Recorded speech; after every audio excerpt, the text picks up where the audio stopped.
Okay. Good afternoon, everyone. This is a administration committee meeting of the Dunn County Board of Supervisors. And today we have a good full house of attendees. We have Tim Lenow, Mr. Dave Bartlett, our board chair, also committee member James Tripp.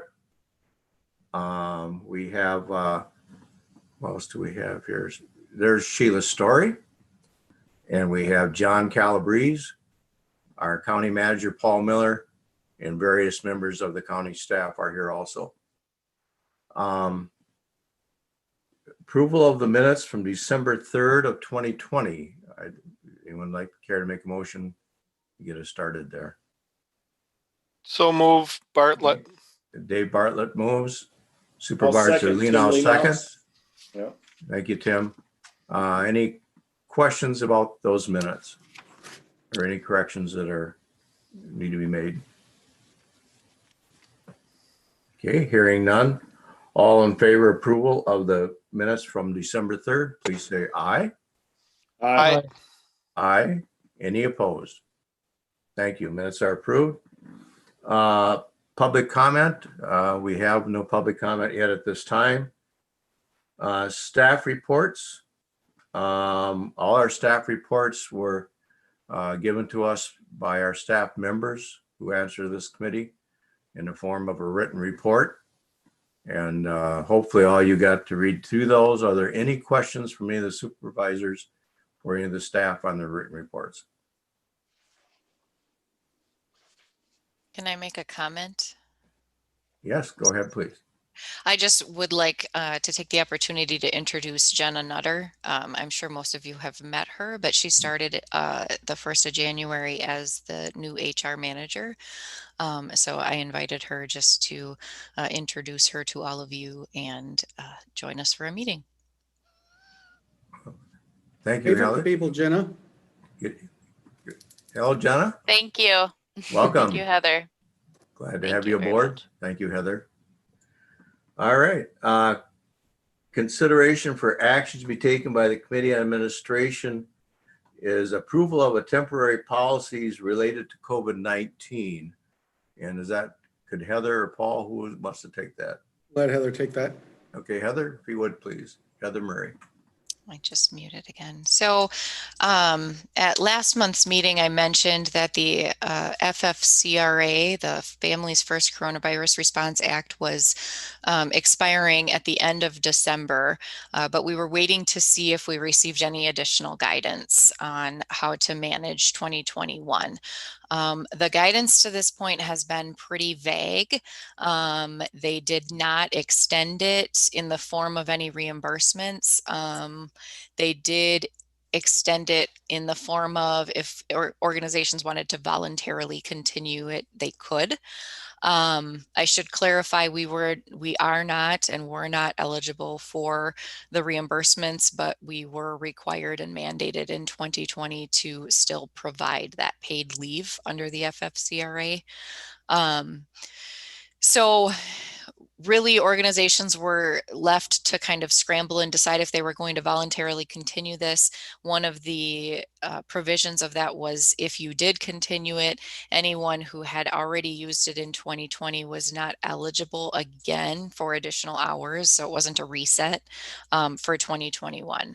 We took some time to look into it. I do anticipate additional information coming out in some form. I'm anticipating some changes, but we are coming forward with some recommendations on things that we do feel should continue into 2021, retroactively to January 1 for employees that may have been impacted in this time frame, as well as putting out there the understanding that we are recommending continuing pieces of it, but it's still not eligible for reimbursement. Private sector organizations are eligible for tax cuts or tax relief on that, but we wouldn't be eligible for that either. So some outlines of the policy. What I did was researched everything that we had done in 2020 and pulled it into a singular document for your review, consideration, and approval, rather than scrambling through multiple documents. I just tried to make it a little bit more user-friendly. In 2020, we were just sort of responding. In 2021, it does appear this is going to be more longer term, so wanted to clean that up a little bit as well. I clarified the notification requirements in the document. It was uncertain who needed to notify, when they needed to notify. We really need all employees to notify us if they're impacted at all by COVID, be it taking care of a child, having schools close, testing positive, getting a test done and awaiting results. All of those have impacts that we in HR try and coach people and work with them through it, because it's a big impact, whether it be 2 days or 14 days, or in some cases closer to 30 days. So we do try and work with them and find ways to help them through that, especially those that maybe don't have an opportunity to work from home. We did add a provision in 2020 for vacation payout for emergency responders and healthcare providers that are reaching their maximum accrual for vacation. So these individuals really are critical at this point to the operation. They're not asking to take the time off, but they also don't want to lose the time. And so when we spoke in 2020, we said, well, we'll just pay that out each pay period as long as they followed the process that was outlined. We are recommending that we continue this. Even if we start seeing a decline in COVID, we still have the vaccines that need to get out, and they're still actively working a lot of hours. And so I do feel that we should continue that. The emergency paid sick leave, and this was that 80 hours for various components. This is the paid piece.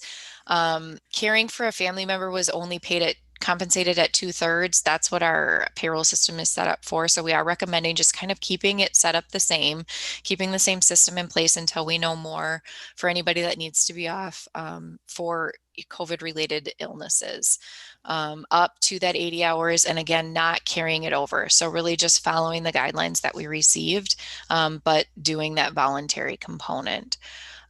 For the child care provider for school closures, at this point, we are not recommending continuing that. That area is a little bit more vague in the guidance that we've received at this point.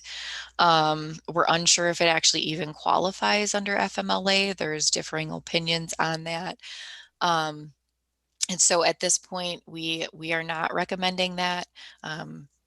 For leave donation, we did make some modifications. I believe those modifications actually were made under the emergency declaration. And so we wanted to bring that to the committee for review and just endorsement and approval of this. So what we did was employees that were new or part-time were really, back in March, especially when it was really, really a lot of unknown, they don't have a lot of leave time, and yet they may still need time off. And we do have this leave donation program, but it's pretty restrictive. Part-time's not eligible. It only allows you to use vacation leave to be donated. It doesn't allow you to use sick leave. So if I wanted to donate it, I have to donate vacation. I can't use my sick leave bank to donate it. And so we relaxed that back in March, April timeframe. No one, I don't think anyone, I'm looking at Jenna. Jenna, has anybody utilized it even, the leave donation for COVID? I don't recall anybody if we have, has anybody We've used had it? 2 since the beginning of the year. So it's not widely used, but it does provide that relief, and it gives us an option when we're talking to people and trying to help them find ways to maintain compensation. And I think actually, now that you say that, Jenna, the 2 are pretty recent, within the month of January here. I will note this policy is set to expire March 31, 2021. That date does have some meaning. That's the date at present that the FFCRA extension was set to expire. We do anticipate seeing something, as I indicated, out of the Biden administration, definitely before that. He's, from what we're hearing, probably through September, with at a minimum what was presented in the FFCRA, but it might be expanded a bit. So I also made sure to include language that says it's temporary, it expires March 31, and it could change if federal laws change. So that's a lot. I'm hoping we caught everything. If not, I mean, this is definitely a document that I can assure you, you'll probably see again as we start getting more and more information on this. But I do feel we need a starting point. Employees are really anxious about this. Okay, any questions for Heather or comments as we move forward with this? So we really need to move forward, and the committee needs to actually vote on accepting an extension based on the criteria that Heather's brought for us. Is that We've got the unreasonable? document attached to the staff report, lays out Yeah. the details that Heather was covering, and what we're looking for from the committee is a motion, approved motion to adopt these policies. David? I'll move. Supervisor Okay. Lino. Okay, Tim moves. Dave, you second? Yeah, I will second, and I also have a question. Okay. All right, we have a motion made by Supervisor Leno, seconded by Chairman Bartlett. And Dave, go ahead with your question. You talked about when you were talking about that leave that it was not reimbursed. Were you talking about the 80 hours that if somebody was exposed or somebody they worked close to was exposed, that wasn't reimbursed by the government? We are not eligible for that reimbursement, All right. but the FFCRA clearly indicated that we were still required to make the payment Right. and offer the I benefit. guess- Yep. I just thought that we were before. So thank you. You're welcome. Any other questions? All right. Are we, Supervisor Headland, may I add one thing? sure, you can. Sorry, it just popped into my head. So Supervisor Bartlett, even though we weren't eligible for the reimbursement, we did set up our system so that if they decide to become really gracious and include us later, we are able to report on what we paid and to who, so that we Okay. would be able to take advantage of that. So we haven't lost hope. It's just getting a little smaller and smaller. Was that the state that set those rules or the federal government? It was the federal government. Yep. Thank you. Mm-hmm. I have a question myself then. Is there anything, or does anyone have any knowledge of, is there anything in the new proposed COVID relief package that addresses that? Anyone received notice about that? The only information that I've seen on this particular piece of it, and it's really, really vague, is just that President Biden is talking about extending what was put out for FFCRA. I think he's planning on expanding some of it. It's unclear if he's going to maintain that provision of the hours can't carry over, or if he's going to give a new slate of hours. So we're really in the dark at this point. But I continue to watch, and hopefully we'll see something soon. Okay. All right. At this point, everyone who's in favor of extending the COVID modified policies and procedures as presented here by Heather and her department, please say aye. Aye. Aye. Aye. Any opposed? Okay, we'll move forward with that. Thank you, Heather. Thank you. Okay, consideration and, well, let's go back down here. I'm sorry, skipped one here.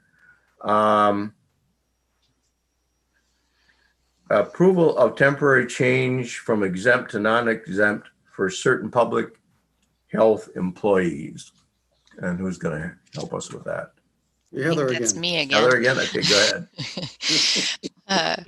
So again, back under the emergency declaration, as I was going through all of the information to pull the policy together, I found this provision, and we have been working off of this where, for example, our public health nurses, they're technically an exempt employee, so they don't get paid for overtime, but they're working a crazy amount of hours.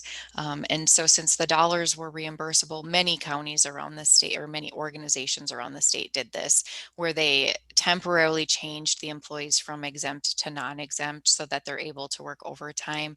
It was a small way of allowing them some sort of compensation for having to work the additional hours. So we did do that. I'm recommending that we continue that for those individuals that really are working those 50, 60 plus hours, working weekends for us, and doing that contact tracing. Again, there's no end in sight. So this is just something that we had done, but we did want to bring it to the committee to formally endorse and approve the continuation of that. This one is also, I put through March 31st, just so that we can make sure that we're continuing to review all of these on the same time frame.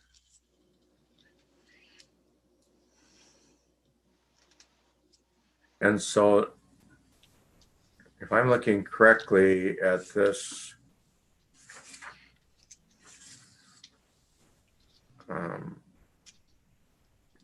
there's not a ending date or anything. We're just gonna. March 31st. March 31st, and we'll review it. So I'll bring Okay. both of these back periodically so that we can continue to have discussions, because both, it's also fluid that I think we probably need to review them periodically. Okay. Okay. All right. Someone like to make a motion to make that change. Mr. Chair, Go ahead, Jim.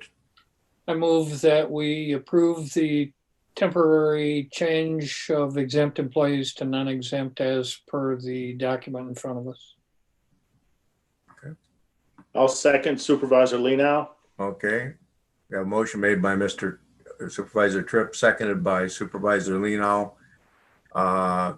Any other questions or comments? Hearing none. All those in favor of moving forward with the temporary information that presented by Heather, say aye. Aye. Aye. Any opposed? Okay. Thank you very much. Thank you. So now we can move forward. That was item 6B. 6C is audit of the vouchers. Any questions in relation to the vouchers, or would someone like to make a motion that at least that we accept the vouchers?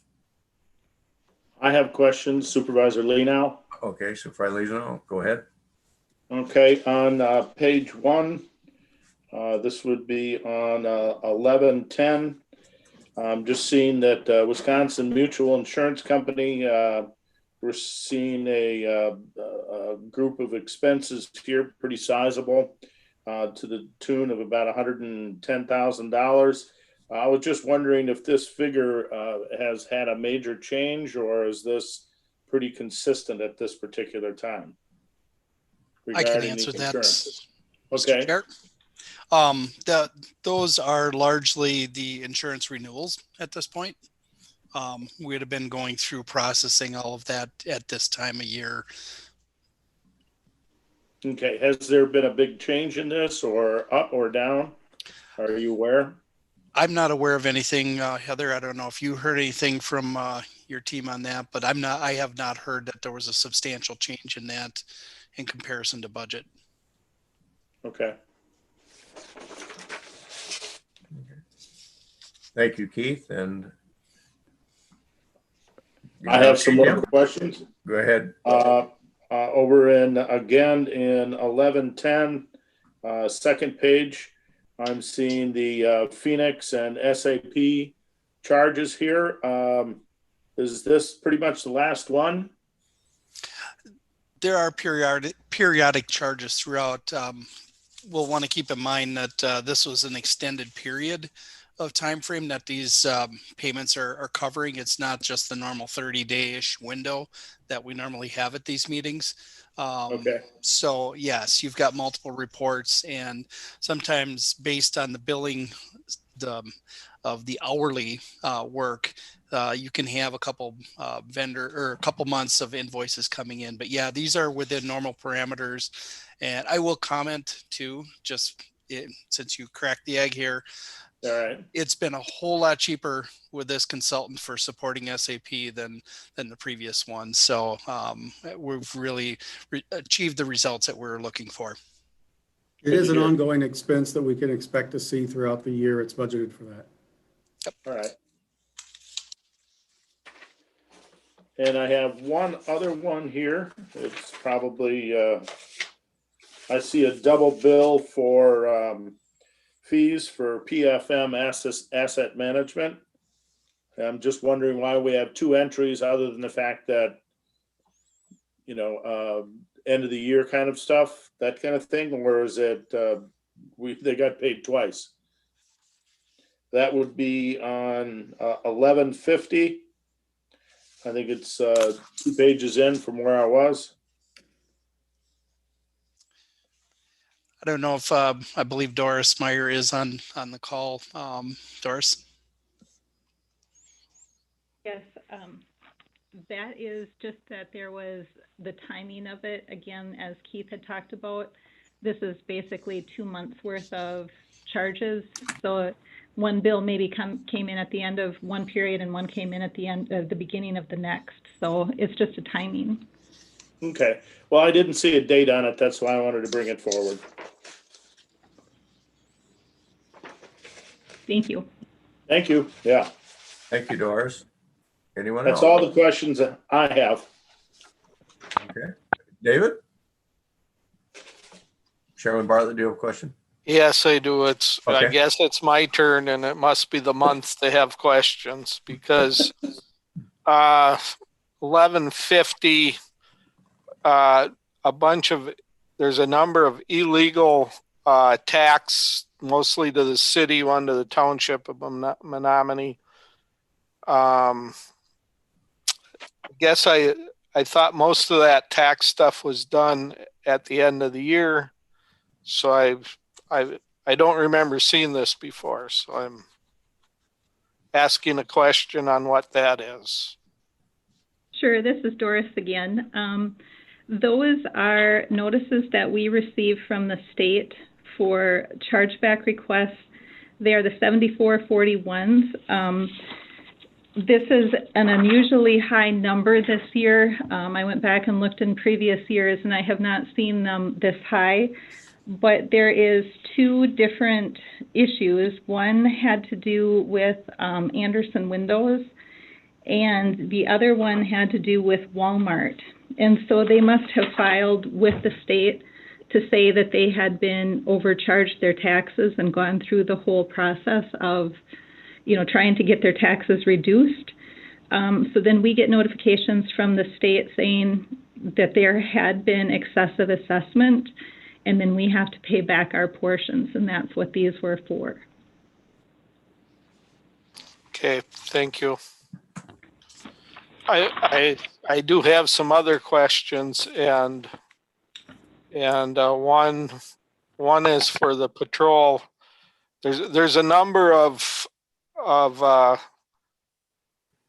bills in here for RT Miller Auto Body LLC, and I was just wondering where that is. And I can ask the sheriff if Keith can't come up with that question. Unfortunately, Mr. Chairman Bartlett, I don't have an answer for you. Okay. I can ask the sheriff. I just really like to keep the business in the county. Let's see. The other one I had was for the grandstand bill for Red Cedar Racing. Wondering what that is. It's $2,800. We didn't have a fair, so I was just wondering what that's for. I don't have an answer for you on that one as well, but I will definitely follow up on that. Okay. I'm curious myself. Do you Good. want me to talk to the sheriff on that Miller bill? I can. Whatever your wish is, I can follow up on this Red Cedar. If you I'm wanna- just curious whether it's in the county or not. Could you do that? I can do that. I'll follow Okay. up on both of those. All right, thank you. I have an answer to Chairman Bartlett's question. Yeah, it's located just south town. Oh, great. Thank you. Yeah, right on the corner of D that goes to Irvington. Oh, Yeah, okay. I had to paint my truck or do some body work. That's a good outfit. man. I looked in the phone book and I could not find it, but Nope. but maybe I was looking. Well, my phone books are old too, so thank you. And the question about the grandstands, did that have anything to do with the new railings that Red Sea Racing installed for us? Did we pay It for might. material? It might. I don't remember if we were paying for the materials. I thought they were paying for all of that, but maybe I'm wrong. I just caught my eye and thought I'd ask. We'll track it down. And Thank you. I'll report back to the entire committee when I Yep. get an answer. Well, thank you. Thank you, David and everyone, and including Jim and Keith. Anything else in terms of the vouchers? Mr. Chairman, Go ahead, Sheila. this is a question for Sarah Benedict. I saw the different prices in drug testing, and I wondered what goes into one test being one price versus another.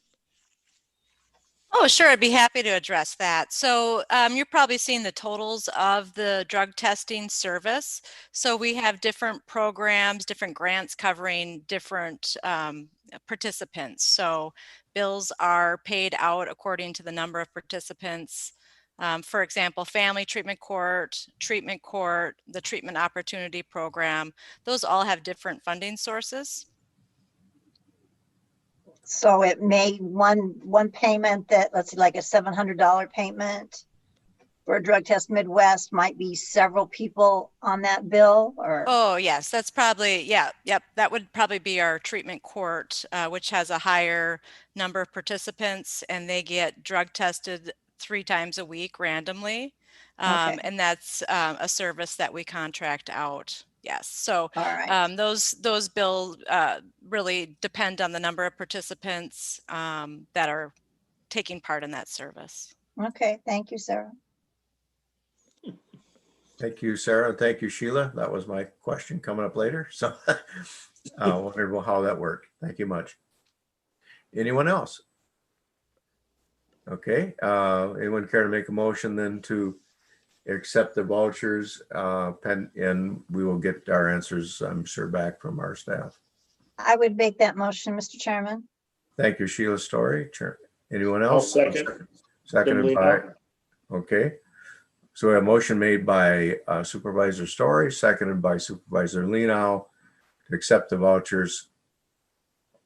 All those in favor say aye. Aye. Aye. Any opposed? Thank you. Thank all of you.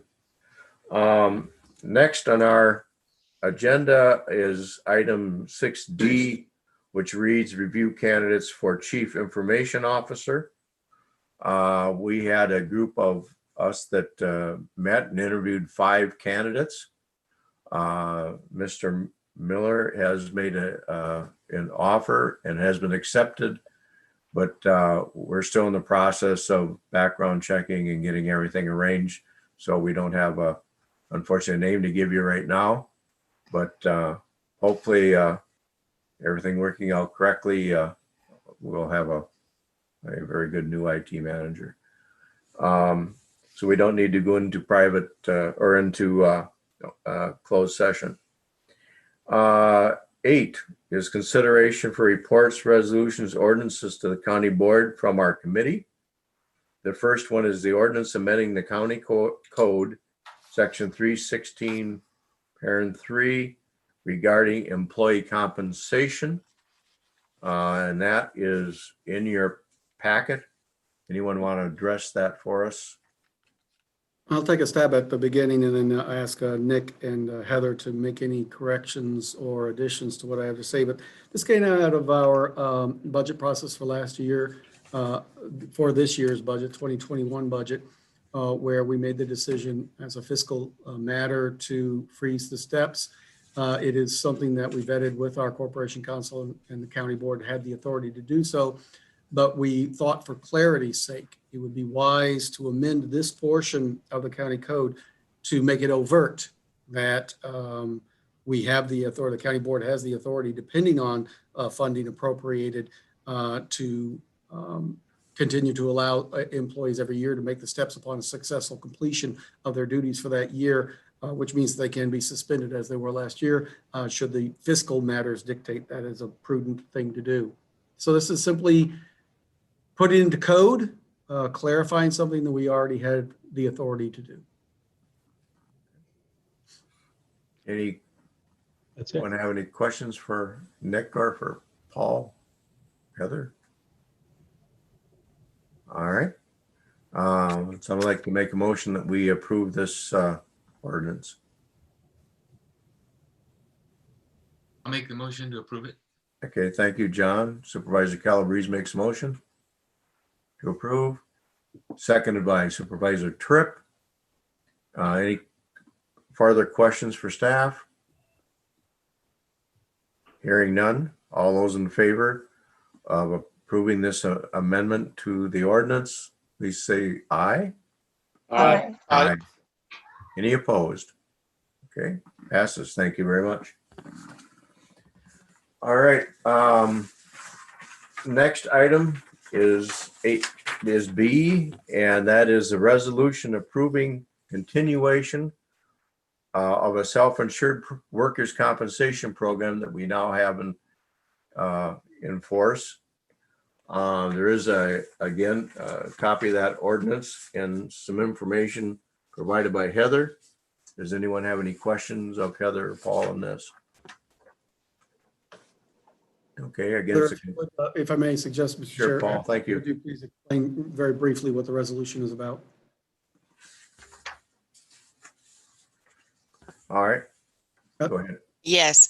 So we have a self-funded workers' compensation plan with a special order from the Department of Workforce Development. This is as long as we follow faithfully all compensable to report any compensable injuries and agree to comply with the act and rules of the department. So we do faithfully report all of those facts. And so we are looking for a resolution that we continue self-insured workers' compensation program that is currently in effect. It's working well. So our recommendation is that we continue that and just are requesting that resolution to go forward. Okay. And if you want to, for those of you who have that in front of you, you'll note that the date is the day of the county board. Actually, this will be approved by we're moving this on to the board. Is that correct? Okay. Yes, the dates need to be adjusted in here. I think this was drafted and the dates just need to be adjusted. Oh, okay. So we do not need this. No, it will go to the county board, but the dates that are shown in there are highlighted in yellow and they need to be. It's the 17th of February, not the 21st. And okay. And then today is the 28th and not the 25th. As 25th. Okay. Okay. All right. With those corrections, anyone care to make a motion to approve this? I would so move myself. I'll second. Tim Lenow. Okay. Okay. So I made the motion to approve. It was seconded by Supervisor Lenow. Any questions or comments? Okay, seeing or hearing none. All those in favor, please signify by saying aye. Aye. Aye. Aye. Any opposed? Okay, hearing none, it passes. Thank you.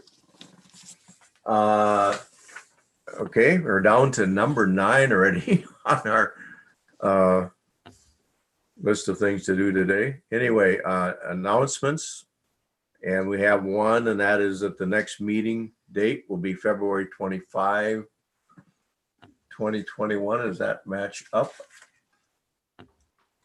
As according to my calendar. Sure, it looks like it on my calendar. So that would be our next meeting. Any other announcements from any of the staff or committee members? All right, hearing none, we're adjourned.